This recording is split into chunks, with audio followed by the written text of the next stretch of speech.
지금 민수기를 계속 보고 있는데요.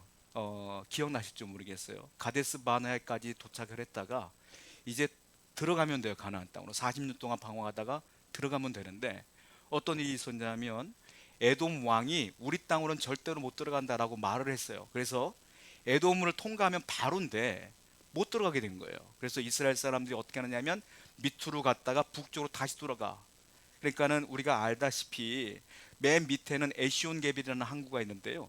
최남단까지 다 내려가는 거예요. 그리고 다시 가나안 땅으로 북쪽으로 또 올라가는 거예요. 그러니까 40년 동안 광야 생활하다가 이제 코앞인데 그냥 다시 또 내려갔다 다시 들어가야 되는 거야. 그러니까 이스라엘 사람들 입장에서 볼 때는 자연스럽게 하나님을 원망할 수밖에 없어요. 여러분 생각해 보세요. 40년 동안 고생하다가 이제 가나안 땅 코앞에 두고 있는데 하나님의 에돔 왕 마음만 움직이면 되는데 에돔 왕이 못 들어가게 한다니까 마음이 어떻겠냐는 거예요. 그러니까 이 사람들이 어떻게 하냐면 에시온 게벨에서 가나안 땅까지 가는데 원망 불평을 쏟아넣는 거예요. 근데 에시온 게벨에서 가나안 땅까지 갈 때 독사가 많아요, 거기가. 그래서 하나님께서 어떻게 했느냐? 원망하는 이스라엘 사람들에게 뭘 보냈어요? 불뱀을 보냈어. 그래서 이 사람들 다 물은 거야. 다 죽어나가는데 하나님께서 야 노뱀을 불뱀 모양으로 만들어 노수로 뱀을 만들어서 장대에 꽂아서 올려라. 그래서 이걸 보는 사람은 살아. 그래서 믿음을 갖고 노뱀을 보는 사람은 살아요. 그런데 노뱀을 보지 않은 사람은 다 죽었어. 원망했던 사람들은 다 죽고 원망은 했으나 하나님의 말씀을 믿고 노뱀을 본 사람만 산 거예요. 그러니까 이게 어떤 걸 예표하는 거냐면 예수님이 나를 위해 장대에 매달리는 거예요. 그게 뭐예요? 십자가. 십자가에 매달리신 예수님을 본 사람들은 살아, 영적으로. 근데 그 예수를 안 믿은 사람은 다 죽어. 이걸 예표한 거예요. 노뱀을 본 사람들은 살아. 즉 예수님이 노뱀, 그걸 예표한 사건이라고 우리 제가 설명을 해드렸잖아요. 그래서 살아. 그리고 그 이후로 어떤 일이 벌어지냐면 이것이 기점이 되어서 이때부터는 원망과 불평을 이스라엘 사람들이 전혀 한 번도 안 해요. 이제 원망했다가 살아난 사람만 살았기 때문에 원망하는 사람이 없어. 그리고 항상 전쟁할 때마다 패배했는데 이제 전쟁할 때마다 승리해. 하나님이 도와주시는 거예요. 우리 성도도 마찬가지예요.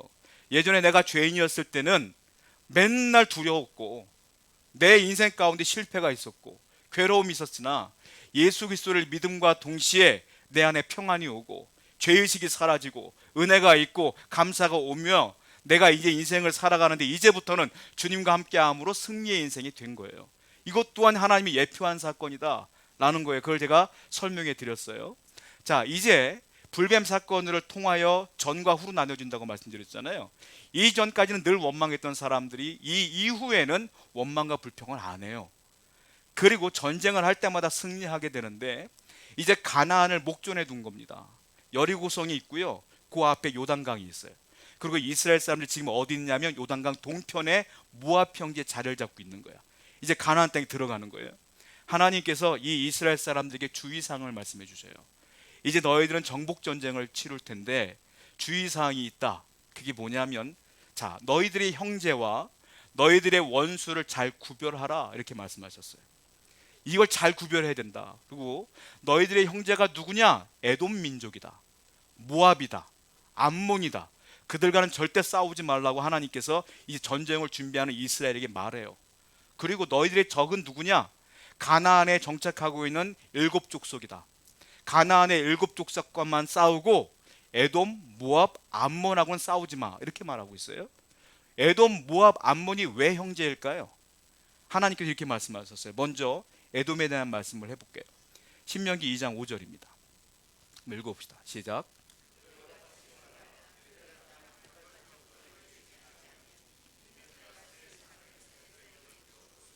에돔하고는 싸우지 말래요. 왜냐하면 세일산을 에서에게 줬대. 무슨 말이냐면 에서가 에돔의 조상이에요. 에서가 누굽니까? 야곱의 형이잖아. 그러니까 하나님께서는 에서에게도 복을 줬어요. 그러니까 야곱과 에서 두 민족을 만들어 주신 거야. 그러니까 에돔도 하나님의 허락하신 민족이기 때문에 형제다, 믿음의 형제다. 그러니까 그들과는 싸우지 말라 했기 때문에 이스라엘 사람들은 에돔과 싸울 생각이 없는 거야. 그러니까 에돔 왕이 거절했어도 싸우지 않은 거예요. 그래서 자, 두 번째, 모압도 형제래요. 자, 성경을 볼까요? 신명기 2장 9절입니다. 시작. 여호와께서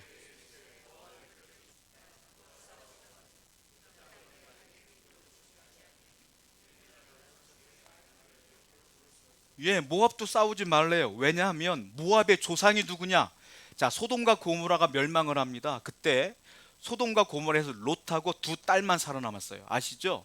그때의 두 딸이 남자가 없어 어떻게 우리는 후손을 남겨야 되는데 이 고문을 하다가 아버지에게 술을 잔뜩 먹여요. 그리고 만취된 상태에서 첫 딸이 먼저 들어가서 아버지와 동침을 아들을 낳아. 그 아들이 이름이 뭐냐? 모압이야. 그리고 두 번째 아들을 낳아. 둘째 딸이 동침의 아들을 낳은 그 아들 이름이 뭐냐? 베남미인데 베남미의 조상이 누구냐? 암몬이야. 그러니까 모압과 암몬은 결국 조상이 누구예요? 롯이야. 그러니까 롯은 누구예요? 아브라함의 조카야.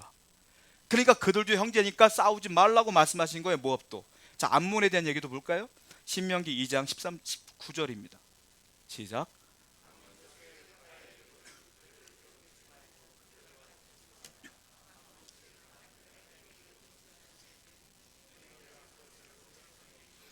암몬 족속과도 싸우지만 롯 자손에게 기업을 준 거야. 롯 자손이라는 거예요.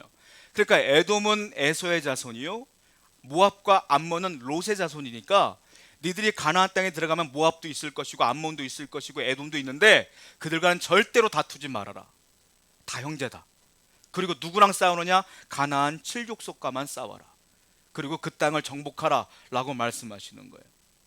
이 세상에 내 형제와 내 적을 구별하기 쉽지 않습니다. 이들도 구별하기 쉽지 않았을 거예요. 하나님이 에돔과 모압과 암몬이 형제라고 말씀해 주었기 때문에 안 거지, 이스라엘 사람들이 스스로 구별하기 어려웠을 거예요. 여러분들이 이 땅을 살아가는데 여러분들의 적과 아군이 누군지 구별하기 어려워요. 나를 공격하는 마귀의 사람이 누군지 하나님의 사람이 누군지 구별하기 어려워. 누가 알 수 있어요? 하나님이 가르쳐 줘야 알아. 그러니까 우리는 이 땅을 살아가는데 그냥 살면 안 돼요. 늘 기도함으로 하나님께 물으며 살아야 돼. 그래 하나님이 가르쳐 주는 대로 살아야 인생에서 승리할 수 있지 않겠습니까? 항상 기도함으로 살아가시는 여러분 되기를 축원드립니다. 자, 또 성경을 볼게요.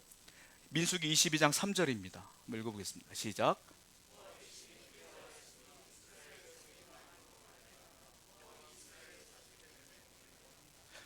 모압이 두려워해요. 모압 왕이 이름이 발락이었는데 이 사람이 이스라엘을 두려워해요. 왜 두려워하냐면 이스라엘 사람들이 지금 모압 평지에 있는 거야. 지금 이제 강만 건너가면은 여리고로 들어오는 거예요. 그리고 이제 가나안 땅으로 들어오는 거예요. 근데 소문이 들리는데 어떤 소문이 드냐면 이스라엘의 전쟁을 치는데 다 이긴대요. 특별히 요단 동편에 있는 아모리 족속이 있는데 아모리 족속의 시온 왕인데 거기 강대국이거든요. 근데 이스라엘이 쳐부수고 온 거야. 그리고 요단강 북쪽에 바산이라는 곳이 있는데 바산왕 옥이 있어요. 그 옥도 그 강대국이에요. 근데 바산도 이스라엘이 쳐부수고 온 거야. 그리고 지금 모압 평지에 있으니까 모압 왕이 두려워요. 우리도 지면 어떡하지?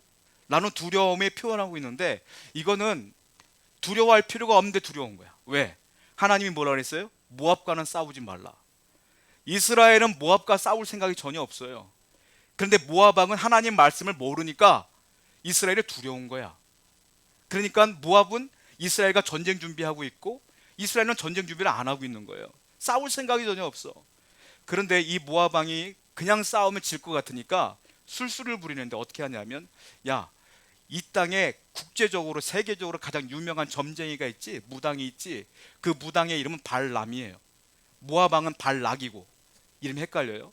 발람을 찾아가서 뇌물을 주고 복채를 주면서, 야, 이스라엘을 위해 저주하라. 네가 저주하면 이스라엘 사람들이 저주받아 죽을 거야. 그러면 우리는 싸워서 이길 수 있을 것 같아.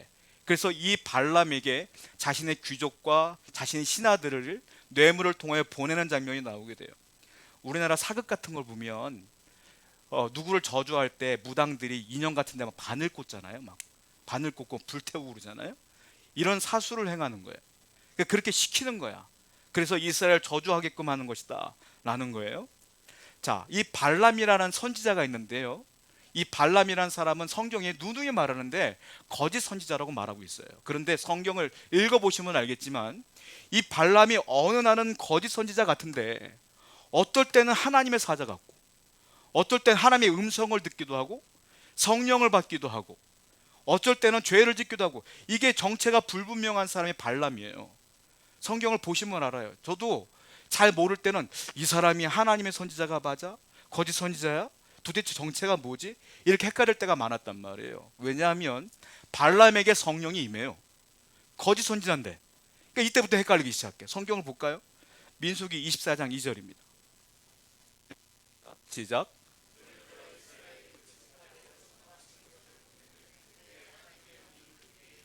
하나님의 영이 발람에게 임했다는 소리예요. 이게 발람은 거짓 선지자, 무당, 점쟁이거든요. 그런데 하나님의 영이 그에게 임했대. 어떻게 된 걸까요? 이 사람이 도대체 점쟁이가 맞아요? 하나님의 선지자처럼 하나님의 선이 임한 거야.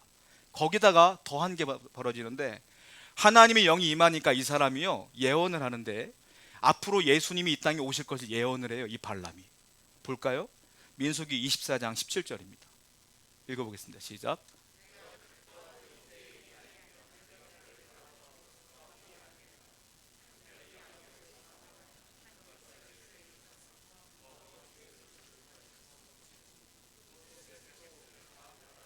한 별이 나온다. 야곱에서 한 규가 나온다. 누구를 말하는 거니? 예수님 말하는 거야. 예수님이 악한 마귀를 다 물리치고 이 땅을 모든 것들을 정복할 것이다. 이 예수님 예언하는 거란 말이에요. 이걸 누가 했느냐? 발람이 했어요. 발람이. 발람은 점쟁이거든.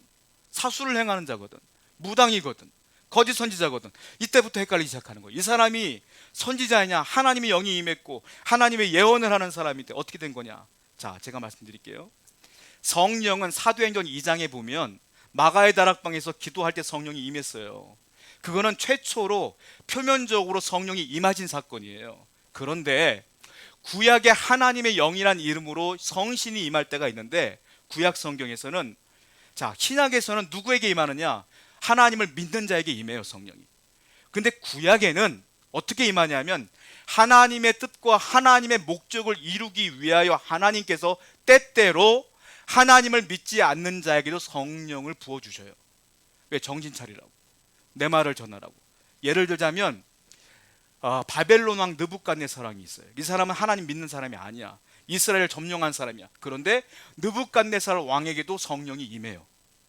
그리고 바로 왕에도 임해. 아브라함이 아내 사라를 누이라고 속이고 잡혀갔잖아요. 그때 바로에게 하나님이 임했어. 그리고 바로에게 말했어. 돌려보내. 성령이 바로에게도 임했다. 그리고 그랄 땅의 아비멜렉 왕에게도 임했어요.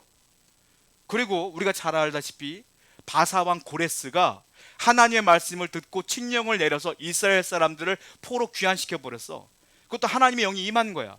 다 하나님 안 믿는 사람들이거든. 이방 사람들이거든. 근데 임했어. 왜요? 하나님의 뜻을 이루기 위해서 구약 성경에는 종종 임하더라. 그러니까 구약 성경에서 볼 때 성신이 임했다고 해서 다 하나님의 사람이냐? 그렇게 보기는 어려워요. 오늘날도 마찬가지예요. 성령이 취한 것처럼 보이는 사람이 있는데 어쩔 때 보면 이단이야. 그걸 가지고 판단해서는 안 되는 거예요. 그러니까 어떻게 판단해야 돼요? 정말로 그 사람이 하나님 말씀대로 살아가느냐, 그렇지 않느냐를 봐야지.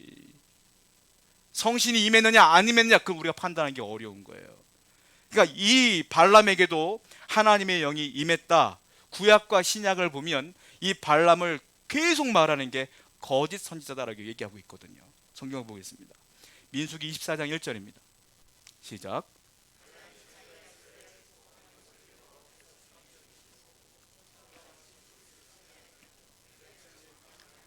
자, 전과 같이 점수를 쓰지 아니하고, 무슨 말이에요? 전에는 점수를 썼단 말이에요. 발람이 전에는 하나님께 기도하는 자가 아니고 예배하는 자가 아니라 점치는 자였다는 소리예요. 그러니까 하나님의 사람이 아니라는 거죠. 또 베드로후서 2장 15절 말씀 보세요. 시작.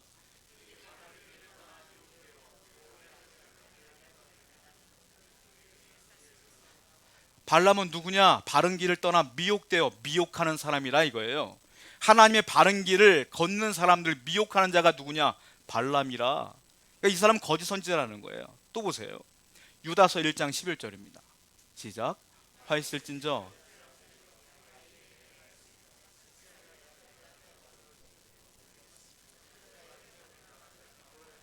발람의 길은 어떤 길이에요? 어그러진 길이다 이거예요. 어그러진 길은 뭐예요? 바르지 못한 길이라는 거예요. 하나님의 말씀대로 안 살았다는 거예요.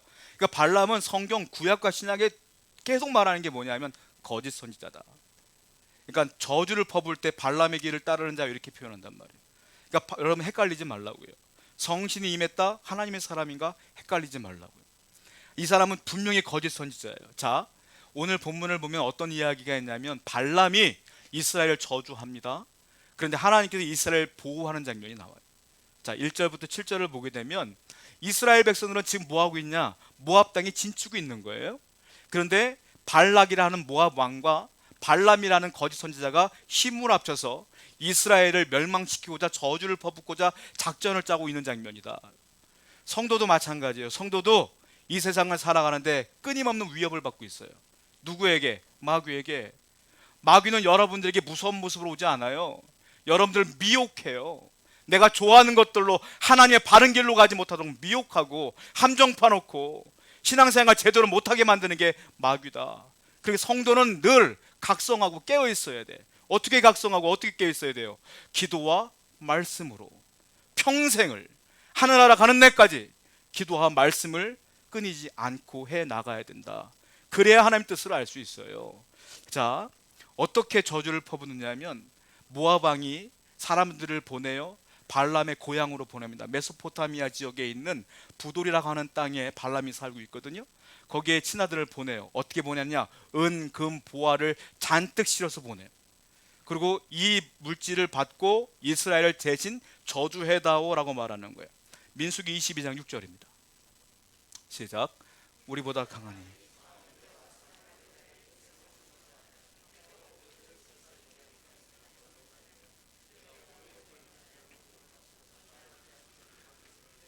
모압왕 발락이 뭐라고 말하냐면 이렇게 표현하고 있어요. 그대가 즉 발람을 말하는 거예요. 당신이 복을 비는 자는 복을 받고 당신이 저주하는 자는 저주를 받는 걸 내가 믿습니다. 그러니까 내 돈을 받고 이스라엘 민족을 저주해 주세요 라고 말하는 거예요. 근데 이게 잘못된 거예요. 왜? 발람이 복을 빈다고 복이 가고 발람이 저주한다고 저주가 가는 게 아니야. 성경에는 정답을 이미 말했어요. 누구한테? 아브라함에게. 자, 뭐라고 말합니까? 창세기 12장 3절이 시작. 너를 축복하는 자에게는 내가 복을 내리고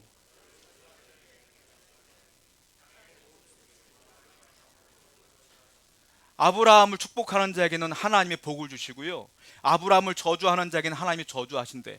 하나님의 말씀은 뭐예요? 복과 저주는 누가 주는 거다? 하나님이 주는 거다. 그런데 지금 발락은 발람에게 뭐라고 말하겠어요? 복과 저주는 누가 주는 거다? 선지자 발람 네가 주는 거다. 착각하고 있는 거예요. 여러분들의 복과 여러분들의 저주와 여러분들의 모든 것들은 누가 주는 거예요? 하나님이 주는 거예요. 여러분들을 축복하는 자에게는 하나님이 복을 주실 거예요. 여러분들을 저주하는 자에게는 하나님이 저주하실 거야. 무슨 말이에요? 성도가 중심이야. 성도가. 하나님은 성도 아닌 자와 함께 하지 않고 성도인 여러분과 함께 하시기 때문에 여러분들에게 기도하고 여러분들을 사랑하고 여러분들을 축복하는 자들에게는 하나님도 그들에게 복을 주셔요. 그러나 여러분들 해코지하고 못살게 굴고 괴롭히는 자들은 하나님이 가만 놔두지 않아. 그러니까 여러분들 어떻게 해야 돼요? 누가 나 힘들게 한다고 절망할 필요가 있어요? 없어요? 필요가 없어. 왜? 하나님이 아시니까. 하나님이 여러분의 편에 서신 것을 분명히 믿으시기 바랍니다. 하나님이 모든 걸 하시는 거예요. 근데 모압 왕 발락은 잘못 알고 있어요. 오늘날 교회도 오늘날 성도들도 이와 같은 위협에 처해 있어요. 그런데 중요한 게 있어. 하나님이 붙들어 주고 있기 때문에 우리는 안심할 수 있어요. 요한복음 15장 19절입니다. 읽어볼게요. 시작.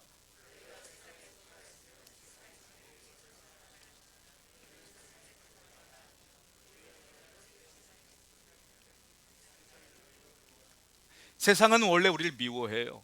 마귀는 우리를 원래 미워해요. 그런데 우리는 세상에 속한 자가 아니니까. 근데 우리는 어디에 속겠어요? 하늘에 속한 자요. 하늘에 속한 자는 누가 붙들어줘요? 주님이 붙들어 주셔요. 그러니까 여러분들 아무 염려 말고 하나님만 바라보며 살아가는 여러분들에게 축원드립니다. 이스라엘 백성들은요 지금 뭐 하고 있어요? 모압 땅에서 그냥 주둔하고만 있어. 아무것도 몰라. 발람이 그들을 저주하려고 하는 거 몰라. 발락이 정말 발람에게 뇌물을 주면서 이스라엘 저주게 하려는 거 몰라. 몰라. 누구만 알아? 하나님만 알아. 누가 지금 이걸 맡고 있는 거예요? 하나님이 맡고 있는 거예요. 이스라엘 사람들은 몰라. 그냥 아무 생각이 없는 거야. 여러분들 앞에 있는 수많은 어려움들 여러분들이 알 것 같아요? 몰라. 여러분들 누구만 알아? 하나님만 알아요. 여러분들이 혹시 여러분들 원망할 때 이렇게 원망할 때가 있어요. 하나님 내게 왜 이렇게 어려움을 주셨습니까? 여러분들이 몰라서 그러는 거예요.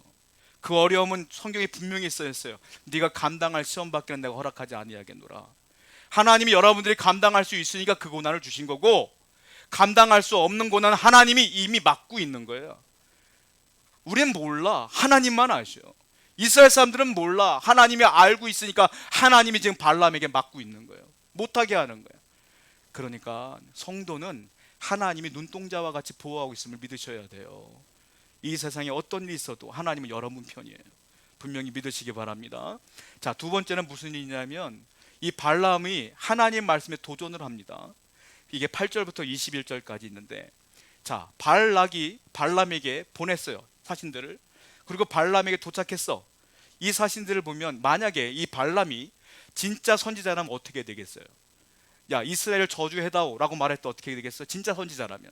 무슨 소리야? 어떻게 하나님의 백성을 저주할 수 있어? 떠나! 오지마! 이렇게 말하는 게 정상 아니겠어요? 근데 발람이 거짓 선지자라는 증거가 있어. 어떻게 말하냐면 이렇게 말해요. 민수기 22장 12절부터 13절입니다. 시작.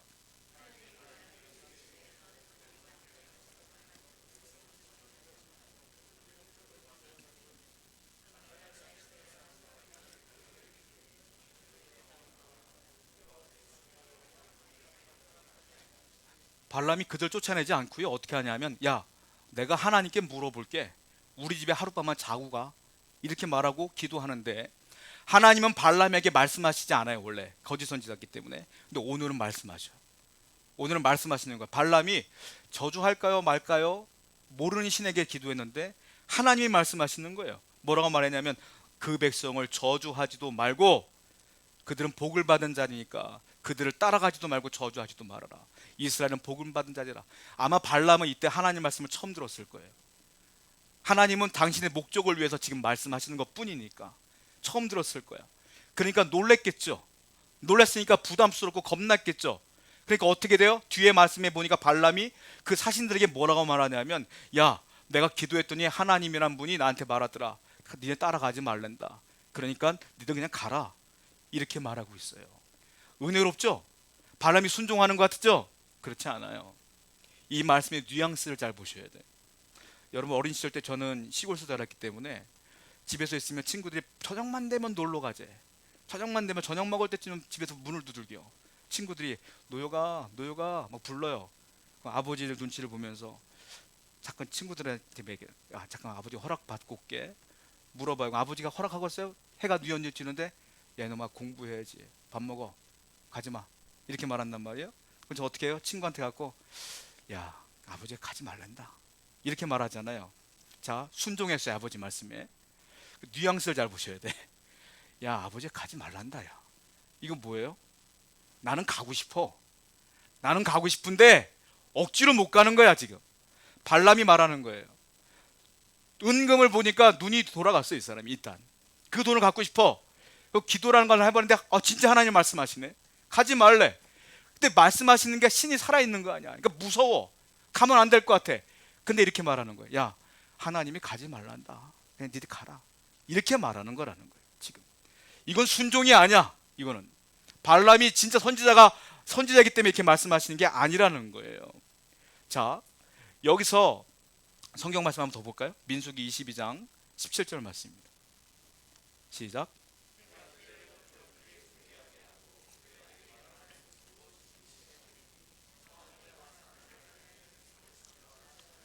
자, 발람의 시나리오 돌아갔더니 발락이 가만히 있질 않아요. 이번에는 2배가 넘는 복채를 더 주고, 그리고 지위까지 말씀해요. 야, 네가 저주만 해준다면 내가 명예도 줄게, 지위도 줄게, 돈도 더 많이 줄게. 이렇게 말하는 거예요. 또 찾아온 거예요. 그러면 하나님 말씀을 들었으면 발람이 어떻게 돼요? 그냥 돌려보내야지. 근데 어떻게 하는지 아세요? 자, 그 다음 절 18절 볼게요. 읽어보겠습니다. 시작.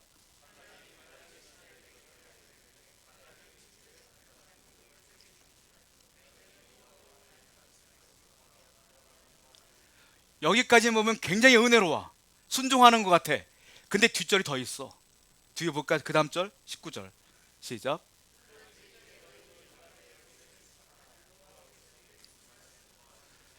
돌려보내지 않고 하룻밤 더 자고 가래. 자고 가려면 뭐라고 말하냐면 발람이 이렇게 말해요. 하나님이 여호와가 그땐 그렇게 말했는데 니들 하룻밤 자고 갈 때 내가 한 번 더 기도해 볼게. 이번에는 하나님이 뭐라고 말하는지 내가 다시 한번 물어볼게. 이 말 자체가 불순종이야. 왜? 하나님은 하지 말라고 했는데 이 사람이 그 은금에 눈이 돌아갔어. 그리고 하룻밤 더 자 하고 자기가 기도하는 거야. 이건 뭐냐면 하나님 말씀을 듣겠습니다가 아니라 하나님의 뜻을 내가 바꿔볼게 이 말이에요. 그때 그렇게 말했지만 지금은 내가 바꿔보겠어.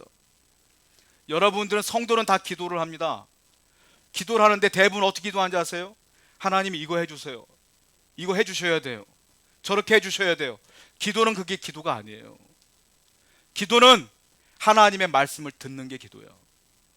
하나님의 뜻을 내가 꺾은 게 기도가 아니야. 하나님의 뜻이 그렇지가 않은데 이렇게 해달라고 매달리는 게 기도가 아니에요. 기도는 어떻게 되는 거냐면 하나님 내가 이런 어려움이 있습니다. 하나님 이 어려움 가운데 나를 어떻게 이끌고 가시겠습니까?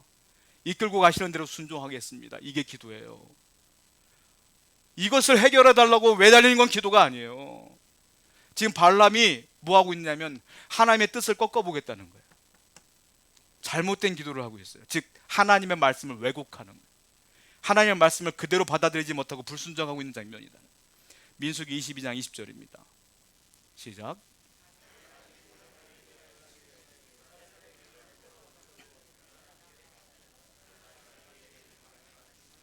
자, 하나님이 근데 놀라운 말씀을 주셔요. 그래? 이번엔 가. 이러는 거예요, 하나님께서. 이것도 헷갈리죠. 하나님이 도대체 왜 가라는 거예요? 하나님의 가라는 이유가 있어요. 왜냐하면 네가 그렇게 고집을 피운다 이거지. 한번 해봐 이거예요. 한번 가봐. 우리가 이제 자녀들을 양육해 보지 않습니까? 어린 시절 때 양육해 보면 우리 아기 때 아이들이 얼마나 고집이 센지 몰라요. 저는 우리 애들을 키우면서 애기들 있잖아요. 얼마나 이뻐요. 그 애기들이 고집 피우는 모습 볼 때마다 역시 인간은 죄인이구나라는 걸 늘 느껴요. 얼마나 고집불통인지 말 되게 안 들어 애기들이. 특별히 우리 자녀 키울 때 뜨거운 거 있잖아요. 뜨거운 거 있으면 그걸 만지려고 그래 자꾸. 그때 어떻게 못 만지게 하잖아요. 이렇게. 그러면은 엄마 아빠가 못 만지게 하면 안 만지면 되지. 굳이 만지겠대. 애들이 고집 피우면서. 그때 어떻게 해요? 저는 그렇게 했거든요. 제일 덜 뜨거운 데 있죠. 거기에 손을 갖다 대 일부러 탁. 그러면 얘가 어떻게 뜨거우니까 손 빼면 다시는 안 건드려. 지금 이게 그거예요. 이거 봐라. 내가 가지 말라고 하는데 가자고 자꾸 기도하네. 그래 한번 가봐. 내가 어떻게 하나 볼게. 내가 어떻게 하나 봐. 한번 해봐. 이게 이런 뜻이야 하나님께서. 하나님이 기쁘게 허락한 게 아니라 내가 내 뜻을 어떻게 전하는가 봐봐 이 말이에요. 여러분 하나님은 누구와 함께 하느냐 하면 하나님의 말씀을 있는 그대로 받아들이고 아멘하며 순종하는 자와 함께 하시지, 하나님 말씀을 왜곡하고 내 뜻대로 변경하려고 하고 하나님의 뜻을 꺾으려고 하는 사람과 함께 하지 않아요. 바로 우리 교회 성도 여러분들은 하나님께 그냥 아멘하고 살아가시는 여러분 되기를 축원드립니다. 여러분들보다 하나님이 훨씬 더 지혜로운 분이요. 하나님이 끌고 가는 대로 가면 승리하는 거예요. 반드시 하나님의 뜻이 있어요. 자, 그랬더니 이번에 하나님이 하나님의 목적을 위해서 뜻과 능력을 나타내셔요. 이게 22절부터 34절까지 유명한 사건이에요. 당나귀가 말을 해요. 알죠? 유명한 사건이 벌어져요. 자, 발람이 출발을 합니다. 저주하려고 출발을 하는 거예요. 당나귀를 타고 갑니다. 그런데 당나귀가 큰 길가를 가는데 갑자기 당나귀가 깜짝 놀라면서 밭으로 막 도망가는 거예요. 너무 놀라서 발람이 채찍질을 해요. 정신 차리라고. 그랬더니 이번엔 당나귀가요, 좁은 길로, 벽 있는 좁은 길을 막 도망가요. 그리고 그 타고 있는 발람의 다리를 벽에다 대고 막 문지르는 거야 당나귀가. 그랬더니 발람이 채찍질을 해요. 이게 뭐 하는 거야? 그랬더니 이번에 이 당나귀가 또 앞뒤가 다 막혀있는 좁은 길로 또 들어가는 거야. 이번에는 또 채찍질을 해요. 그리고 안 되겠다 싶으니까 이 발람이 막대기로 두들겨 패요 당나귀. 그랬더니 당나귀가 엎드려요. 엎드리면 뭐라고 하냐면 갑자기 당나귀가 히브리 말을 하기 시작해. 저도 히브리어를 배웠지만 굉장히 어렵거든요. 이 히브리어를 해 당나귀가. 뭐라고 말하냐면 나 왜 때려? 당나귀가 말을 하는 거야. 여러분 생각해 보세요. 여러분이 타고 가는 당나귀가 갑자기 말을 하면 여러분 어떡하겠어요? 나는 기절할 것 같아. 저도 개 한 마리를 키우는데 그 개가 갑자기 밥 좀 줘 하면 전 기절할 것 같아. 근데 발람이 진짜 대단한 사람이 당나귀가 나 왜 때려요? 하는데 대화를 해요. 놀라지 않고 당나귀랑 대화를 해. 이 발람이. 그 당나귀가 말을 하는 거예요. 나 왜 때려요? 내가 당신 말에 불순종한 적 있어요? 내가 3번이나 안 가려고 하면 이유가 있는 것이지. 아니 그걸 몰라? 당나귀 이렇게 말했더니 왜 그런데? 했더니 하나님이 그때 발람의 눈을 뜨게 했어. 영안이 열리는데 큰 길가에 뭐가 있냐면 여호와의 사자가 큰 칼을 차고 딱 있는 거야. 당나귀가 그걸 봤어요. 당나귀가 무서워 도망간 거야. 여호와의 사자가 발람에게 말해요. 당나귀가 봐서 만족이지 너 못 봤으면 너 내가 이 칼로 죽이려고 했어. 여호와의 사자가 그때 말했더니 덜덜덜 떠는 장면이 나오게 돼요. 이게 무슨 말이냐면, 이게 왜 이 사건이 나오냐면 당나귀가 발람보다 훨씬 낫다는 소리예요. 발람은 국제적으로 명성 있는 영성의 소유자야, 이 사람은. 그런데 하나님이 이 순간 발람과 함께 하지 아니하고 당나귀와 함께 하니까 당나귀의 귀만 열리고 당나귀의 눈만 열린 거지. 하나님이 함께하는 사람이 뛰어난 거지, 세상에 조건이 좋은 사람이 뛰어난 게 아니에요. 세상에는 수많은 과학자, 학자, 재력가, 정치인, 권력자 되게 많아요. 하나님은 그들을 위대하게 보지 않아요. 하나님과 함께하는 사람과 하나님이 함께하고 그 사람이 위대해지는 거예요. 결국 무슨 말이냐, 사람이 위대한 게 아니라 누가 위대한 거예요? 하나님이 위대하신 거예요. 하나님이 함께하는 사람과 하나님이 함께하십니다. 결국 발람은 당나귀보다 못한 존재야. 여기서 보니까. 왜? 그는 말씀을 거역한 자였기 때문에, 말씀을 왜곡한 자였기 때문에, 당나귀는 말씀대로만 가는 자였기 때문에 하나님 오히려 미물과 같은 당나귀를 사용하시더라. 하나님은 말씀과 함께하는 사람을 쓰세요. 바로 여러분들이 그 주인공이 되야 될 줄 믿습니다. 35절부터 41절을 보니까 드디어 하나님의 목적이 나와요. 자, 이 말을 듣고 깜짝 놀란 이 발람이 집으로 돌아가려고 해요. 볼까요?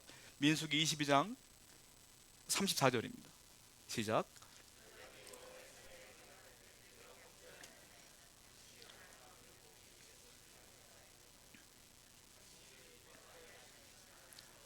나는 돌아가겠나이다. 무서운 거예요. 이제 발람이 돌아가겠나 했더니 하나님 뭐라고 말하냐면, 돌아가가 아니라 아니야, 가던 길 가.